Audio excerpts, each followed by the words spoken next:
नमस्कार, जोहार। झारखंड में आपका स्वागत। मैं राहुल ओझा आपके साथ। रांची के नामकुम इलाके में जमीन विवाद को लेकर दो पक्षों के बीच मारपीट और पत्थरबाजी हुई। इतना ही नहीं, फायरिंग भी हुई जिसमें 2 लोग घायल हो गए। दोनों को इलाज के लिए रिम्स भेजा गया। केतारी बगान इलाके में कीमती जमीन को लेकर दोनों पक्षों में खूनी संघर्ष हुआ। जो 2 लोग घायल हुए हैं उनके नाम आशीष सिंह और राहुल राम बताया जा रहा है। फायरिंग की वारदात के बाद स्थानीय लोग काफी आक्रोशित हैं। घटनास्थल पर तनाव की स्थिति को देखते हुए अतिरिक्त पुलिस बल की तैनाती की गई है। फायरिंग करने वालों की पहचान कर पुलिस उसकी गिरफ्तारी में जुट गई है। घटनास्थल से डीपीआर और एक बाइक जब्त की गई है। इस मामले में 4 महिलाओं को भी हिरासत में लिया गया है।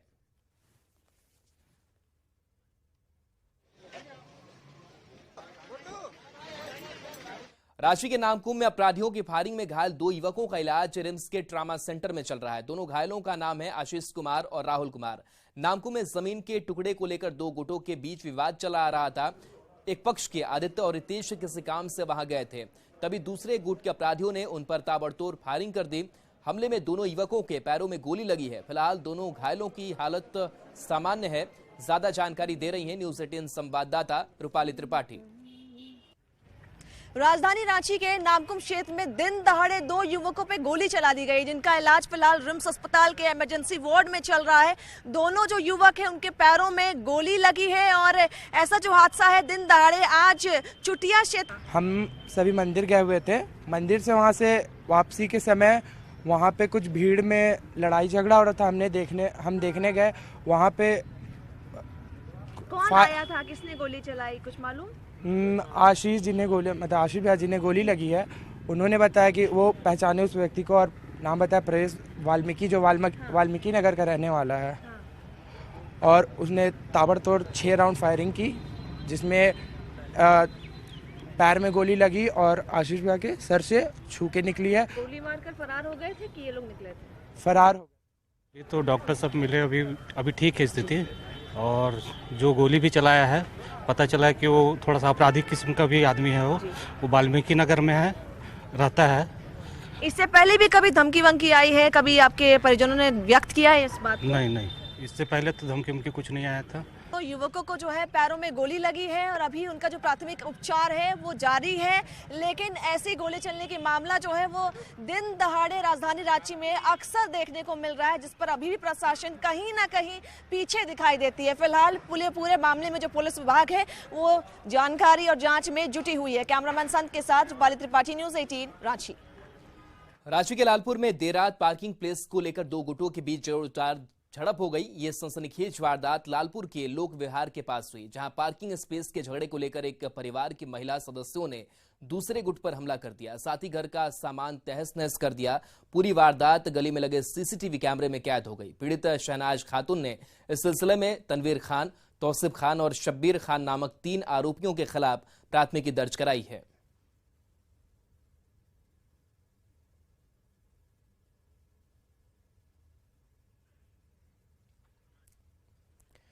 गिरिडीह के खरसान गांव में जमीन विवाद को लेकर 2 भाइयों के बीच जोरदार भिड़ंत हुई। मारपीट में दोनों परिवारों के आधे दर्जन सदस्य घायल हो गए। घर में पिलर खड़ा करने को लेकर दोनों गुट आमने सामने हो गए और दोनों तरफ से जमकर गाली गलौज और मारपीट होने लगी। मारपीट में घायलों को प्राथमिक स्वास्थ्य केंद्र में भर्ती कराया गया, जहां उनका इलाज चल रहा है। दोनों पक्षों की ओर से इस सिलसिले में गांवा थाने में प्राथमिकी दर्ज कराई गई है। बोलते वो 2 आटा वहाँ से ऊपर से आटा गिरा दूँगा, तकर बाद नीचे उतर लो, झाड़ू छड़ बेड लाठी छोरी लेके नीचे अत्ता एकदम चलावे लगा। हमने हाथ में कुछ नहीं, हमारे बेटी ऊपर में था और एगो लड़का हम रही लोग रख चल बेटा छोड़िए, मैं कुछ ना कर ना मारता। तो देखो पिलर जो है कितना बढ़ा करके बनाया है, उसी की वजह वो लोग बगल में सुन रही थी। सुनने के बाद जो है वो लोग लाठी नीचे से गाला गलौज उताहुल होकर के डंटा लाठी पहना लेकर के उताहुल हो गया था। और मारपीट करने में सबका नाम है मोहित कुमार। फर्स्ट में ये धनबाद में सीबीआई की टीम ने छापेमारी के इस दौरान 25,000 रुपए रिश्वत लेते बीसीसीएल कर्मी को रंगे हाथों दबोचा गया। भाड्डी ओपी क्षेत्र के मुरलीडी 20-21 कॉलोनी के बीसीसीएल कर्मी भीम बावरी के क्वार्टर में ये छापेमारी की गई। आरोपी भीम बावरी पिट्स कोलियरी में स्विच ऑपरेटर के पद पर तैनात है और क्वार्टर के नो ड्यूज के एनओसी के नाम पर 25,000 की रिश्वत मांगी थी। सीबीआई की पूछताछ में और भी नामों का खुलासा होने की संभावना है। इससे अधिकारियों और कर्मियों में हड़कंप मचा हुआ है। इससे पहले 2 मार्च को बरोरा एरिया 1 के कार्मिक प्रबंधक रत्नाकर मलिक को रिश्वत की रकम के साथ गिरफ्तार किया गया था।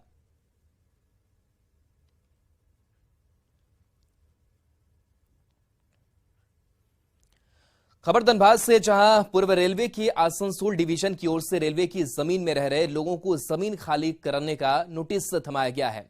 ग्यारकुंड प्रखंड के मेढ़ा पंचायत और शिवलीबाड़ी पूर्व पंचायत के लोगों ने इस नोटिस का विरोध किया है। नोटिस में लिखा है कि फ्रेट कॉरिडोर कार्य के लिए 23 मार्च तक जमीन खाली कर दे, नहीं तो रेलवे की ओर से सख्ती बढ़ती जाएगी। नोटिस देने आई टीम के साथ ग्रामीणों की तीखी नोकझोंक भी हुई।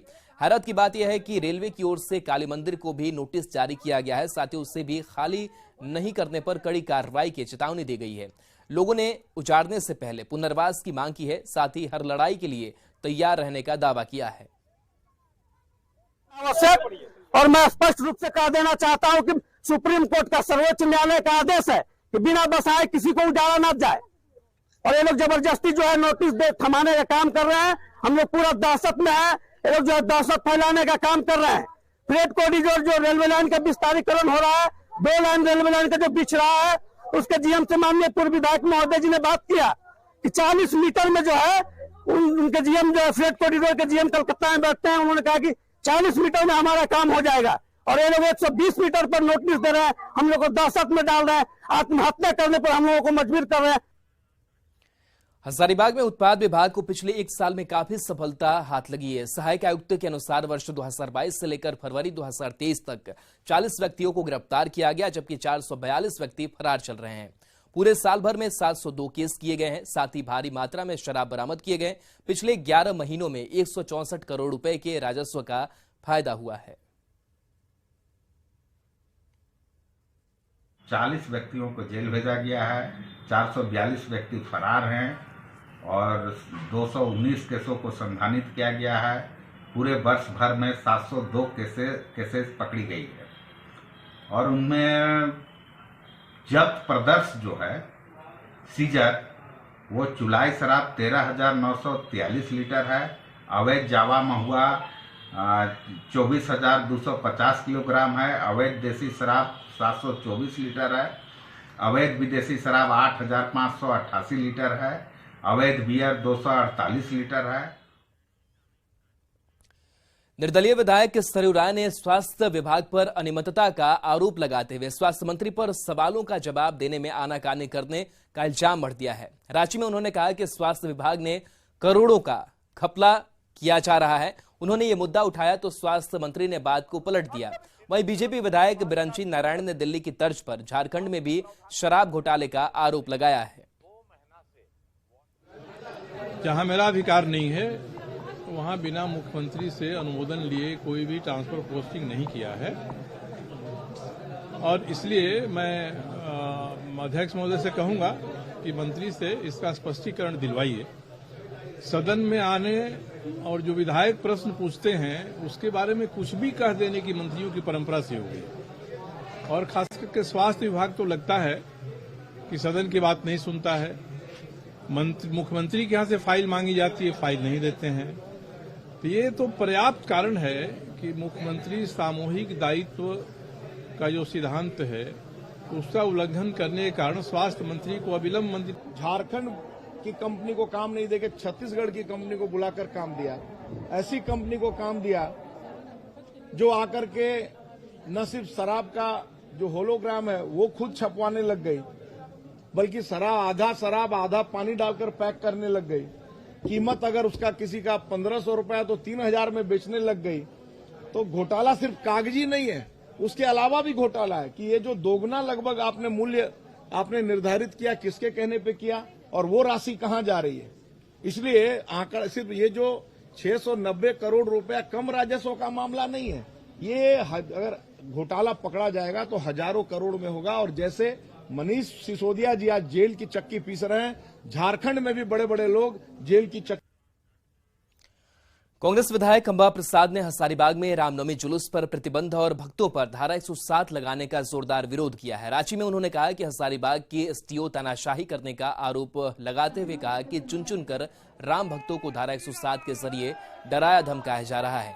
रामनवमी के जुलूस पर पाबंदी लगाई जा रही है, जो पूरी तरह से गलत है, जबकि हजारीबाग के निवासी इस बार धूमधाम के साथ रामनवमी मनाने की तैयारी कर रहे थे। सीरीज में 12-13 केसेस हुए हैं 200 लोगों पे। अब उसमें से ही लोगों को उठा के 107 कर दिया जा रहा है, तो प्रशासन को न्यूट्रल रहने की जरूरत है। आप 107 भी कर सकते हैं, लेकिन उन लोगों पे कर सकते हैं जो चार्जशीटेड है। आप उन लोगों पे चुन चुन के कर रहे हैं जो चार्जशीटेड भी नहीं है, जिनका अनुसंधान भी नहीं हुआ है केस, जिसका 4 दिन पहले केस हुआ है। मतलब ये पूरा तानाशाही है। और मैं सरकार के संज्ञान में आपके माध्यम से डालना चाहती हूँ कि ये पर्व त्योहार के नाम पे ये जो तानाशाही कर रहे हैं, वहाँ पे हजारीबाग एसडीओ उनको ये सख्त निर्देश दिया जाए कि इस तरह से जो गलत तरीके से 107 कर रहे हैं, अपने पद का दुरुपयोग कर रहे हैं, इसको बंद करें। और पर्व त्योहार के नाम पे वहाँ पे लोगों को डराना धमकाना बंद करें। लोग भक्ति भाव माहौल चाहते हैं हजारीबाग में, हर साल की भांति जो वहाँ पे हमेशा से बनता रहा है और उसी तरह से बनता रहे। हम लोग रांची के आरोग्य भवन में आज 27 वनवासी जोड़ों का सामूहिक विवाह कराया गया। आर्थिक रूप से कमजोर युवक युवतियों का विवाह एकल अभियान द्वारा कराया गया।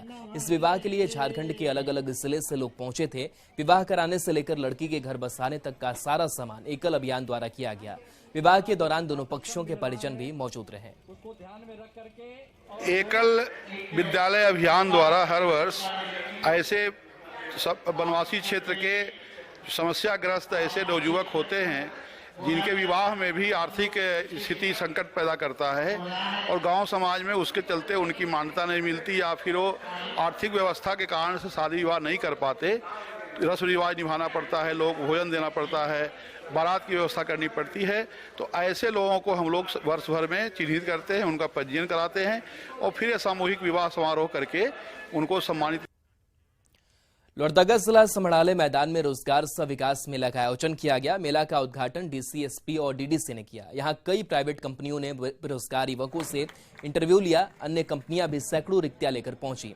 रोजगार मेला में विभिन्न विभागों के स्टॉल लगाए गए, साथ ही झारखंड की परंपरा की झलकियां भी प्रस्तुत की गई।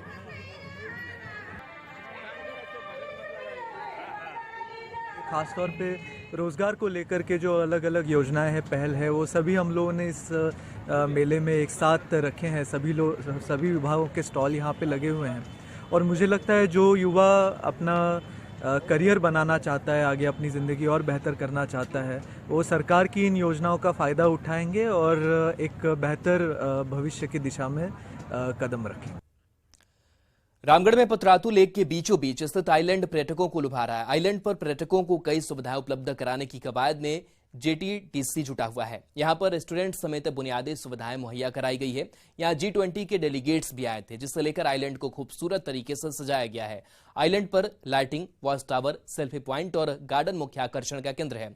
आइलैंड पहुंचने के लिए स्पीड बोट समेत क्रूज का प्रयोग किया जाता है। इससे नाविकों को भी रोजगार मिल रहा है। आइलैंड को तो काफ़ी खूबसूरत बना दिया गया है, फूल पौधों से, ग्रीनरी से, और अपने आप में तो खूबसूरत था ही और है भी। और इसके साथ हम लोग वहाँ रेस्टोरेंट ओपन किए हैं। जो रेस्टोरेंट हमारा मल्टी कुजिन रेस्टोरेंट है, वहाँ पे जो लोग जाके लुत्फ उठा सकते हैं, बोट से जाके वहाँ पे अपना एंजॉय कर सकते हैं। साथ ही साथ हम लोग का प्लान है कि वहाँ भी कुछ बच्चों के लिए एक्टिविटी डालें, जो लोग जाएँ तो बच्चे वहाँ पे इंजॉय कर सकें। इस वक्त मैं मौजूद हूं पतरातू लेक के आइलैंड पे। आप पहले कैमरे के माध्यम से देख सकते हैं पतरातू लेक पे जो आइलैंड है उसकी खूबसूरती को, इसकी खूबसूरती को निहारने के लिए लोग दूर दूर से यहाँ आते हैं। खास करके G20 के बाद यहाँ पर इस आइलैंड को काफ़ी तरीके से सजाया गया। आप देख सकते हैं कितना अच्छा यहाँ का नज़ारा है। यहाँ पर पर्यटक पहुँचते हैं और ये मेन लैंड से लगभग 3 किलोमीटर की दूरी पर है और यहाँ पर बोट से पहुँचा जा सकता है। आप पहले कैमरे के माध्यम से देख सकते हैं पूरे लेक को और आइलैंड को कैमरे के माध्यम से देखा जा सकता है कितना खूबसूरत है।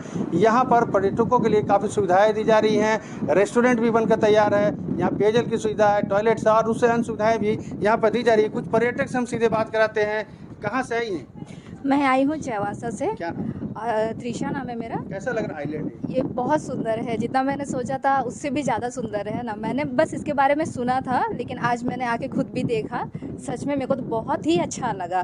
और यहाँ पे जैसे कि ये पर्यटन स्थल है, ये लोगों के लिए भी सही है, आना चाहिए यहाँ पे और देखना चाहिए कि झारखंड में भी ऐसे नज़ारे देखने को मिलते हैं, बाहर जाने का ज़रूरत ही नहीं है। ये हम G20 जब हुआ था उसी समय सुने थे इसके बारे में, और आज आके देख रहे तो वाकई में बहुत सुंदर है। यहाँ का मौसम भी बहुत अच्छा लग रहा है। सर आइलैंड बहुत ही खूबसूरत बनाई गई है और सरकार द्वारा और प्रयास किया जा रहा है कि और बेहतर बने और पर्यटक आए।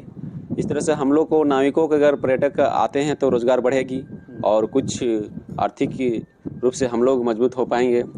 और आइलैंड को काफ़ी खूबसूरत बनाया गया है। यहाँ की सारी सुविधाएं यहाँ पर मुहैया कराई जा रही है पर्यटन विभाग द्वारा, ताकि झारखंड समेत देश के अन्य प्रदेशों के पर्यटक यहाँ लगातार आएँ और यहाँ के स्थानीय लोगों को इससे रोजगार भी उपलब्ध होगा और जो पर्यटक आएंगे यहाँ की खूबसूरती को अपने कैमरे में कैद कर ले जा सकेंगे। जावेद खान, न्यूज़ 18, रामगढ़। गिरिडीह के आदिवासी बहुल इलाके तीसरी प्रखंड के गडकुरा पंचायत के बड़तल्ला में हिंदू ईसाई मिशनरियों के निशाने पर है। यहाँ हिंदुओं का धर्म परिवर्तन धड़ल्ले से हो रहा है। पिछले 2 साल में 40 में से लगभग 10 हिंदू घरों के लोगों ने ईसाई धर्म अपना लिया है। अब यहाँ पर एक कदम आगे बढ़ते हुए हर सप्ताह चंगाई सभा का आयोजन भी किया जा रहा है। आरोप है कि इसके जरिए लोगों का ब्रेन वॉश भी किया जा रहा है। ग्राउंड जीरो से अधिक जानकारी दे रहे हैं संवाददाता एजाज अहमद। इस वक्त हम मौजूद हैं गिरिडीह जिले के अंतर्गत आने वाले तीसरी प्रखंड के सुदूरवर्ती गांव गडकुरा पंचायत के बड़तल्ला में। आप हमारे पीछे देख सकते हैं कि चंगाई सभा का यहाँ पे आयोजन किया गया है और हर रविवार को इसी तरह आयोजन किया जाता है। और इन लोगों का कहना है कि जो चंगाई सभा का आयोजन किया जाता है, इसी सभा के माध्यम से लोगों के बीच जो प्रभु यीशु की जो मैसेज होते हैं, टेस्टामेंट जो बुक वो होता है, उन्हें पढ़कर लोगों के बीच यहाँ पे मैसेज दिया जाता है ताकि लोगों के ज़िंदगी में कुछ ना कुछ बदलाव आए। आप देख सकते हैं तस्वीरों में कि ये हर रविवार को इसी तरह का आयोजन होता है और लोग महिलाएं भी बढ़ चढ़कर इसमें हिस्सा लेती है। और लगभग इस गांव में 40 घर हैं, उनमें से जो 10 घर हैं वो 10 घर के लोग प्रभु यीशु को मान रहे हैं। और आज से लगभग 2 साल पहले ये लोग भी कहीं ना कहीं हिंदुत्व को मानते थे, हिंदू धर्म को मानते थे और जो भगवान की मूर्तियाँ हैं, शंकर भगवान की मूर्तियां हैं, उनकी पूजा पाठ करते थे। लेकिन इन लोगों ने अब वो तमाम एक्टिविटीज़ को छोड़ दिया है और अब प्रभु यीशु के ही सिर्फ आराधना करते हैं और अपने धार्मिक जो भावना है उसके आगे बढ़ते हुए इस तरह का आयोजन किया जाता है और किया जा रहा है, पिछले 2 वर्षों से हो रहा है। और जो चंगाई सभा है ये क्या कुछ क्यों करते हैं आप लोग? हम लोग परमेश्वर की महिमा आराधना करते हैं।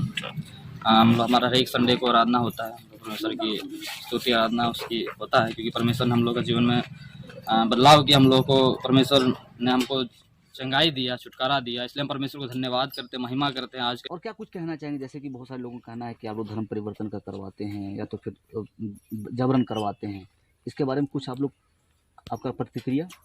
वो धर्म कुछ हम परिवर्तन नहीं करवाते तो ये लोग से खुद पूछ लीजिए आप, हम क्या इसमें बोल सकते हैं। अच्छा। पहले हमारा पापा भी था, भगत था, वो भी भरता था, लेकिन तो क्या पूरे परिवार आप लोग इसमें शामिल हो गए? शामिल हो गए। हमारा पापा भी भगत था, वो भी भरता था, लेकिन वो भी जब बीमार पड़ा था, उसका जितने 33 करोड़ देवता वो साथ नहीं दिया, तो उसके लिए हम प्रार्थना किए, प्रभु यीशु मसीह उसको चंगाई दे दी। हमारा पिताजी भी भगत था, वो भी छोड़ दिया भरने के लिए। हमारा माँ भी इसमें आए, खाली हमारा भाई जो है अभी हमसे दूर है, हम उसके लिए दुआ कर रहे हैं, वो भी परमेश्वर उसके जीवन में काम कर रहा है, वो भी बदल जाएगा। महिलाएं भी देख सकते हैं आप, महिलाओं से भी बात करेंगे।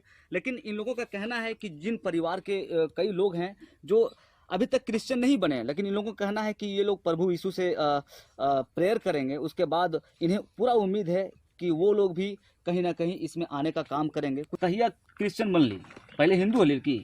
हाँ। अच्छा, तो क्यों बने आप क्रिश्चियन, क्यों बने आप?